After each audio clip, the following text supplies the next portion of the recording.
Hello అండి. Stock మార్కెట్లో ప్రతి 10 మందిలో 9 మంది ఎందుకు లాస్ట్లో ఉంటారో అలా మీరు లాస్ట్లో ఉండకూడదంటే ఈ 3 రీజన్స్ ఫాలో అవ్వాల్సి. మార్కెట్లో 10 మందిలో 9 మంది లాస్ట్లో ఉంటున్నారంటే వారికి రిస్క్ మేనేజ్మెంట్ లేదని అర్థం. ఇక్కడ మన స్ట్రాంగ్ కాదు, వాళ్ళకి డిసిప్లిన్ లేదని చెప్పదు. లాస్ రావడానికి మెయిన్లీ 3 రీజన్స్ ఉంటాయి. నెంబర్ 1, టిప్స్ ఫాలో అవ్వడం. టెలిగ్రామ్, వాట్సాప్ గ్రూప్లో వచ్చి ప్రమోషన్ చూసి అందులో పెట్టుబడి పెట్టి లాస్ అవ్వడం. ఈ గ్రూప్స్ ఫాలో అవ్వడం వల్ల ట్రేడింగ్ ఎలా చేయాలనే ప్లాన్ ఉండకపోవడం. వితౌట్ థింక్ గ్రూప్లో వచ్చిన కాల్స్ని బై చేయడం. దీని ద్వారా ట్రేడ్ చేసే ఎంట్రీ రీజన్ తెలియదు, ఎగ్జిట్ రూల్ తెలియదు, risk calculation. Number 2, no stop loss.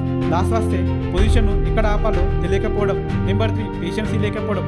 Profit వస్తే చిన్నగా తీసుకోవడం, లాస్ వస్తే రికవరీ అవుతుంది కదా అని ఇంకా లాస్లో ప్రాఫిట్ ఓపెన్ లాస్గా ఉంటుంది. ట్రేడర్స్కి లాస్ వస్తే కారణం మార్కెట్ కాదు, ప్లానింగ్ లేక ఈగోతో ట్రేడ్ చేయడం, పేషెన్సీ లేకపోవడమే. గుర్తుంచుకోండి, డిసిప్లిన్ లేనప్పుడు మార్కెట్ని బ్లేమ్ చేయడం వేస్ట్. లెర్నింగ్ మీద ఫోకస్ చేస్తే ఎర్నింగ్ అదే వస్తుంది. వీడియో నచ్చితే లైక్ చేయండి. మరిన్ని అప్డేట్ కోసం ఛానల్ని సబ్స్క్రైబ్ చేసుకోండి. Thank you for watching.